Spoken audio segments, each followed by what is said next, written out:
کرده کبابمو علتش علتش تشنه آبمو سوزی آتش کرده کبابمو علتش علتش تشنه آبمو ساقی ما شد برم خطی آب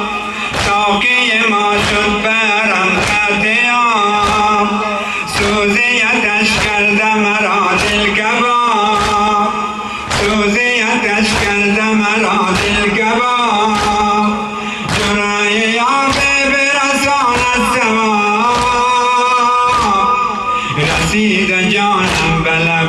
ایم بالا نسب رسید جانم به لب ایم بالا نسب مرا نگر در تب جان به لب از خطی آبممو سوزی آتش کرده کبابممو سوزی آتش کرده کبابممو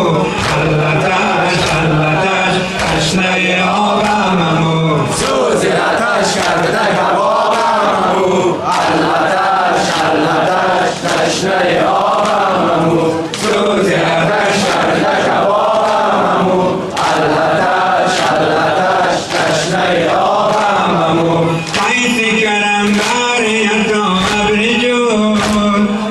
کیسه کرم باری تو ابر جود تشنه لگی طاقت تابم ربود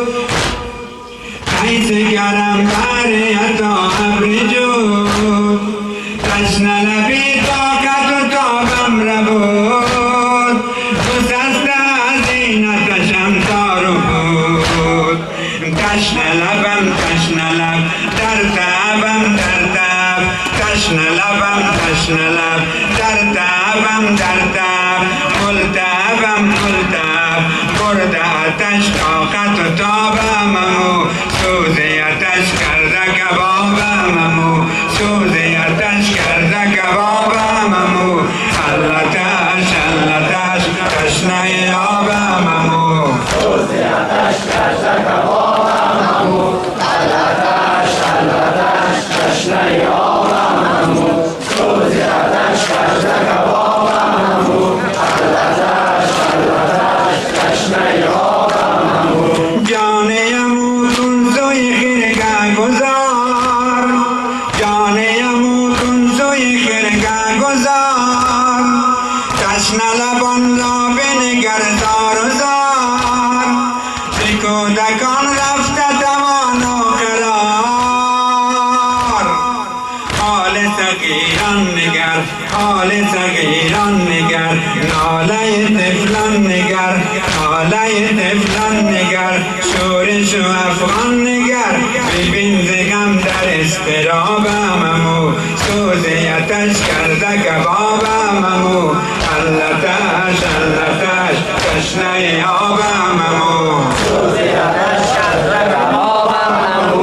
علتش علتش تشنه آبمو ماشاءالله بلند شو آتش کرده کبابمو علتش علتش تشنه میده بهره‌مند میشه و روح تازه‌ای در کالبد بیجان او میدمد و او میشود یکی از سرداران سپاه کربلا. و این داستان رو شما شنیده اید که وقتی خیمه او در کنار خیمه ابا عبدالله الحسین علیه السلام در مسیر کربلا قرار میگیره و قاصد امام حسین به زهیر میرسه، میگه زهیر شما را امام حسین طلبیده و با شما کاری داره. میگه تعجب میکنه، میگه من با حسین کاری ندارم که مسیر من با مسیر حسین متفاوته.